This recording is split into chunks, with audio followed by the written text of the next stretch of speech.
relief from the Supreme Court for owners of old vehicles in Delhi NCR has come in just a couple of hours ago.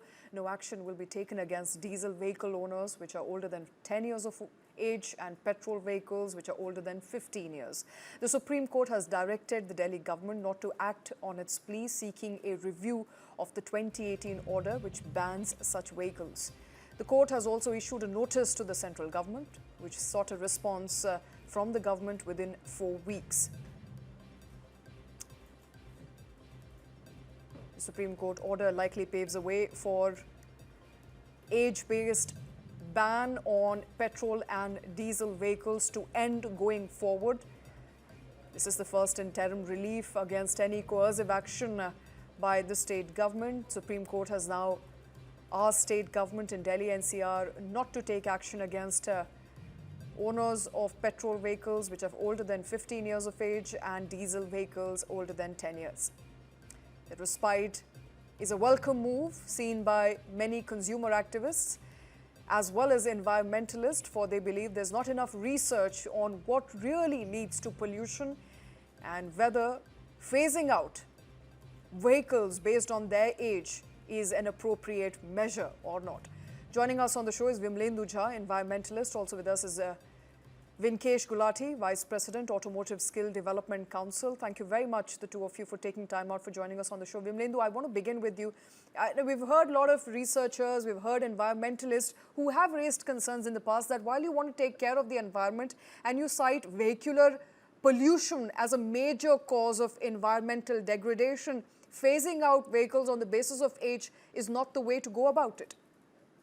I don't think so, as in all the studies that I'm privy to, nationally and internationally, clearly says that older vehicles pollute 4 to 6 times more than the new ones. In fact, if you look at, in other parts of the world, in London, it's 1,800 rupees per day extra that you have to pay if your vehicle is more than 10 years old.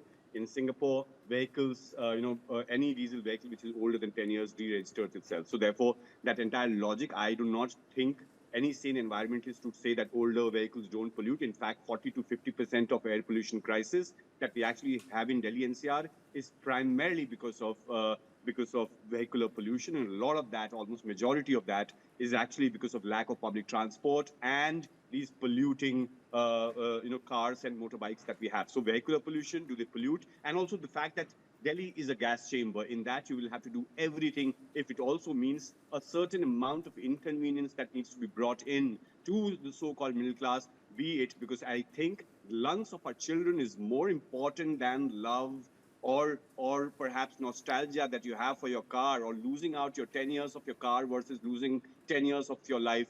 10-year-old car versus 10 years of your life expectancy going down, it's fairly simple. But again, right now, what we've seen today, what has actually triumphed and perhaps momentarily in the Supreme Court is for the next 4 weeks, the government has been asked not to take any coercive action. But it's also very, very important for us to realize that it's 2015, 2018 order that's being challenged here. Right now, it's something not new that we're talking about. And in the era Vimlendu, let me rephrase my question. Let me rephrase my question as an environmentalist. Would you rather that vehicles are phased out on the basis of the age of vehicle or the amount of pollutants it lets out? Because a lot of researchers and a lot of people that I've spoken to, their grouse with age-based pollution norms and age-based phasing out is that, sometimes a vehicle which is well kept for the first 10 years of its life, perhaps is not polluting as much as a vehicle which is run down in the first 5 years itself.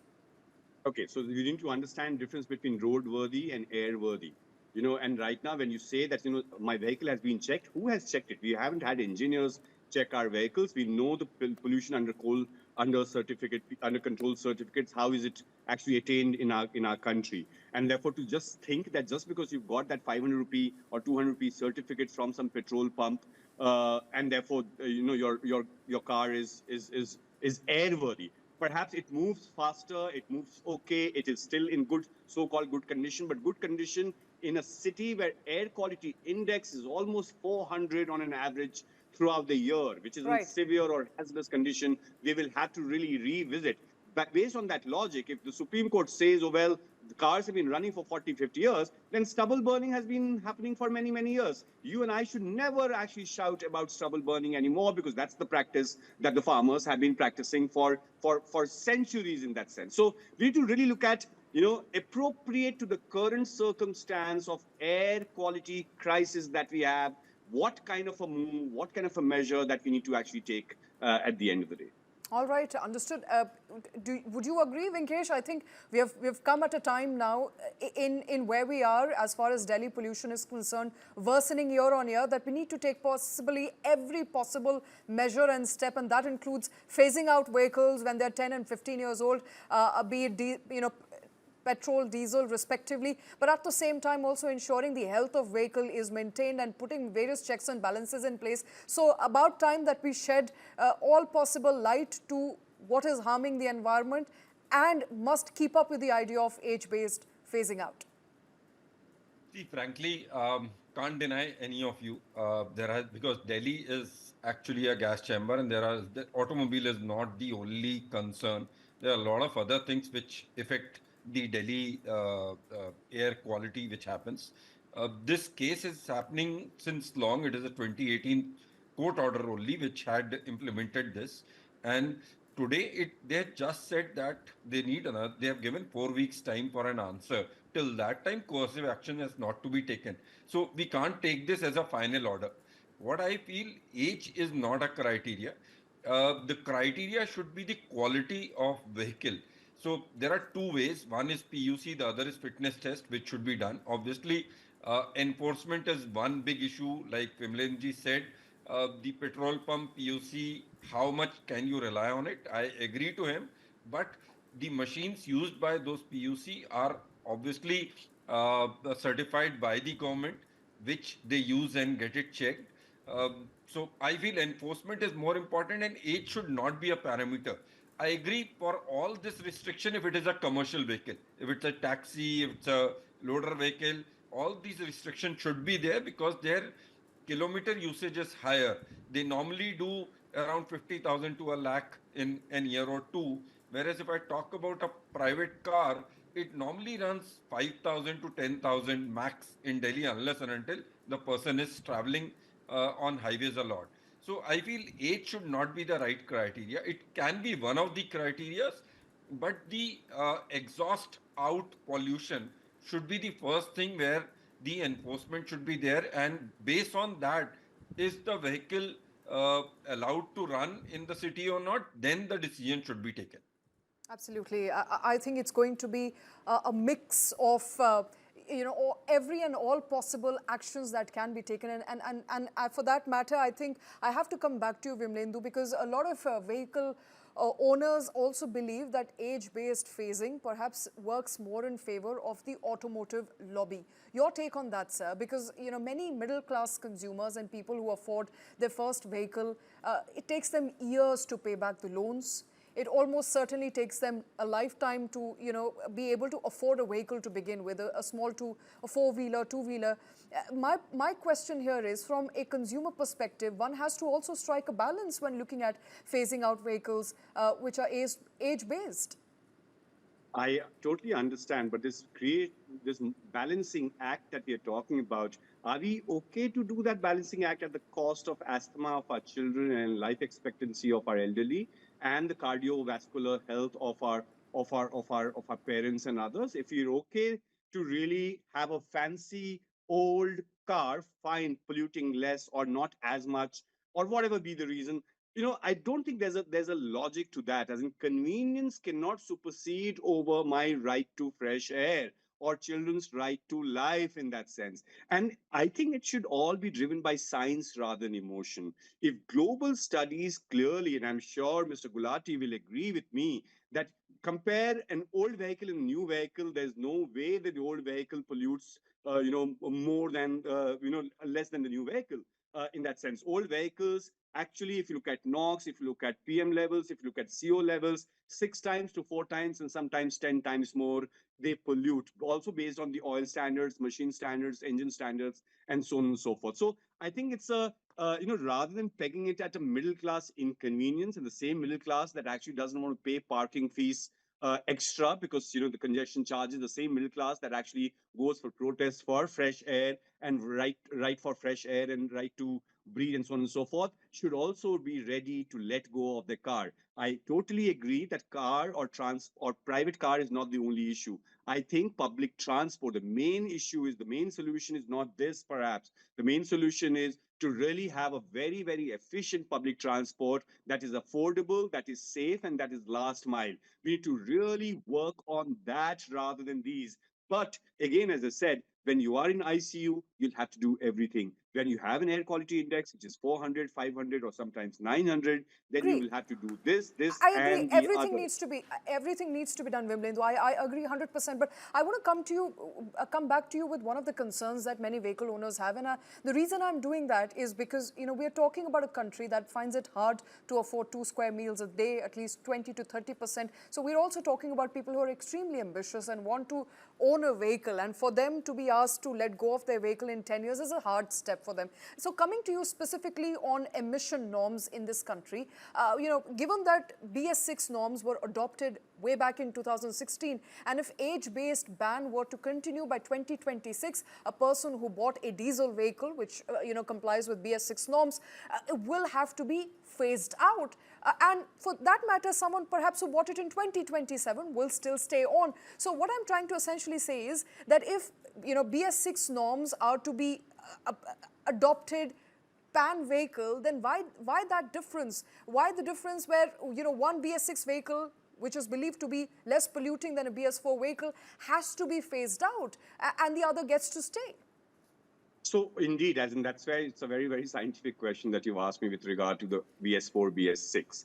And that eventually perhaps we will lead towards, right now what we're also doing, that we are moving towards EV revolution in many, many ways, and perhaps we'll have ethanol and hydrogen and many, many other things. We've seen how, tell me, you and I, or anyone who's actually lived in Delhi, do you remember the regime when we had diesel buses and now we have CNG buses? I remember when I came to Delhi, and every time you crossed an ITO and there was your face was completely black. That was the level of pollution before CNG was actually introduced earlier, right? So we will have to take some of those inconvenient steps. Right now, there are enough studies that talks about, and that's what I said, from a NOx level to SO2 level to CO level to PM levels, between a BS4 and a BS6, between diesel and petrol. So when you say old and new, it is not just the number plate. It is also a combustion, the engine, the fuel. In a vehicle right now, it's not one indicator that defines. Of course, we're talking about mileage. Mileage is only one of the, amount of journey that a car has done. I'm sure Mr. Gulati knows more than me vis-a-vis look at what, in terms of emission. The end pipe, what comes out of the pipe is dependent on Right. the fuel quality, the fuel standard, the fuel stage, plus the engine, the fitness levels, many of those things together, your driving style, everything together, defines that. And therefore, at the end of the day, between old and new, you're telling me old is as good as new. Science doesn't say that globally. All right, which brings me to an important question. Is there enough and more research, Vinkesh Gulati, on how and what should make a vehicle redundant and when should you phase out? Because various RTIs have also been filed in the past couple of days and weeks since this entire debate around phasing out of vehicles and, petrol pumps denying petrol fuel to these vehicles came to light. And I think one narrative which is emerging very clearly, Vinkesh, is that there's not enough research on the matter on how a vehicle should be scientifically, disallowed or phased out of roads. See, first I'll clarify one thing. You gave a point to Vimlenji about auto community benefiting with the ban of 10 years and 15 years. It's not like that. If you see Delhi new vehicle sale for the past 4 or 5 years, it has been stagnant. So if the ban was helping auto community, the sales would have grown. So one point, the sales of Delhi as a city, as a UT, is not growing as a capital. So there are other places which are growing. All India is growing. We have seen major growth happening, but Delhi is not benefiting because of that. All kudos to metros and new EV buses which are going on. People are shifting to public transport. Second, coming to the question, what you said about the researches, there are a lot of research. IIT Kanpur, IIT Delhi have done a research. The problem more or less is on the enforcement part. Like Vimlenduji said, PUC is a very, very proper control of checking a vehicle. Nobody can deny that a BS6 vehicle can also have a bad emission coming out from exhaust if it is not maintained. Even if one service is not done properly, or something goes wrong with the engine, maybe water goes in or oil is spilled off, it can also emit similar exhaust gases as an old vehicle. So the maintenance, the vehicle quality is must, and there have been a lot of studies. The PUC is the only thing, if You, enforced well. Venkesh, I'm going to quote you an RTI which was filed by a certain individual, Amit Gupta, and the Commission of Air Quality Management has in fact clarified in that report that they have not conducted any scientific study or pollution research regarding the environmental impact of 10-year-old diesel and 15-year-old petrol vehicle ban prior to imposing restrictions on their use. So this is by the way of an RTI. This is not our data. This is basically by the way of an RTI, which was filed by a certain individual who had to part ways with their vehicle, and they asked the Commission of Air Quality and Management to give them some sort of research if they've done any, and you realize there is none done. And you're right, there are bodies that have done research, but the Commission for Air Quality is also responsible, and it says it hasn't done any. So that is a fact. They are not working on that. They've just given an order and not working towards what could have effect. But one thing, the last regulation which has come just recently, I feel an year or two back, which is BS6 OBD2, which is compulsory, where the regular fuel efficiency and exhaust norms have to be monitored on the road. So prior that, whenever you manufacture a vehicle, you have to measure what exhaust output, negative or positive, or how much NOx is there. But after coming of this BS6 OBD2, which has come a year or two back, the regular monitoring is being done and being recorded in the computer, in the ECU of the vehicle, which can be easily checked later also. And this has come. Obviously, it is not there in BS0 to BS4 or the earlier BS6 part. So I feel the regulations are slowly and steadily moving towards curbing the exhaust negativity, what is happening. Right. But like I said, you can't have it on age. You have to have, maybe you say that BS4 vehicles and BS6 vehicles, if are able to go through proper pollution norms check and come out well, they are allowed to drive. Uh, it has to be scientific, like Mr. Vimlendru said. You can't just say ki your vehicle is good to go and his vehicle is not good to go. I agree, There has 100%. to be something. There has to be some stringent parameters, perhaps that will judge whether a vehicle should be allowed to ply on roads or not. Which brings me to my final question to you, Vimlendu. I think experts, including environmental experts, are divided at the moment. Some are pointing out that the vehicle and the pollution that it emits depends on the maintenance and usage pattern. You are saying age is as important as maintenance and usage pattern. In your assessment, what should that parameter be? Because when it comes to PUC, and I think all of us have gotten our PUC done every now and then, and we realize the process is absolutely lackadaisical in nature. Anybody can pay up a certain amount and get their PUCs done. So it's not scientific. There's not enough check and balance. In your assessment, Vimlendu, what sort of check and balance should be put in place to ensure that a vehicle is safe to comply on roads, if not age-based ban?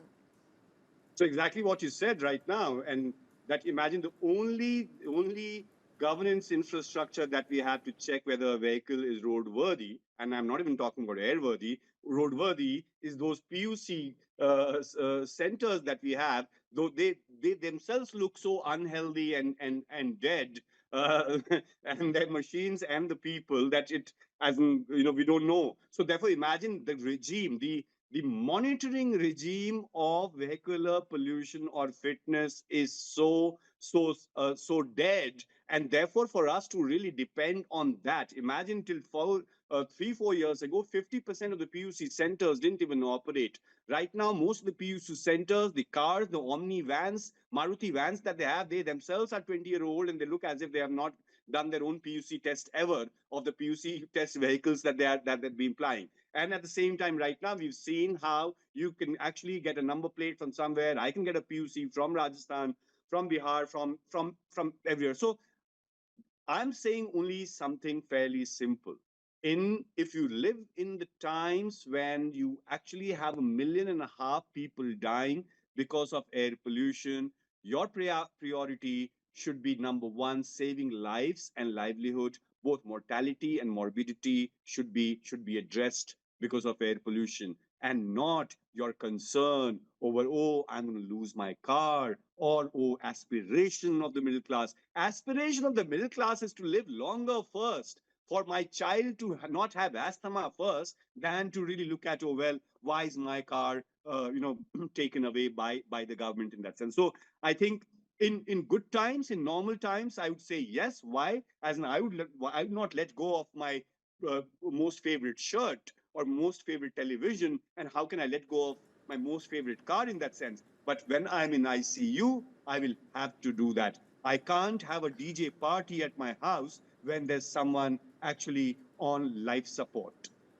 I agree. I think that I don't think anybody can disagree with that, Vimlendra. Thank you for putting that up very, very concise and beautifully. But also coming back to you, Venkesh, I was looking at numbers since you quoted numbers as far as four-wheeler sales is concerned, and I'm looking at data for Delhi, and it says that Delhi witnessed a 7.8% increase in 2024 compared to 2023. The national average is about 4.5%. So Delhi is buying more vehicles, and that's what I'm quoting data because you quoted me data, so I'm quoting it back to you. Essentially, it is a win-win for automobile players as well, and that's the fear of consumers.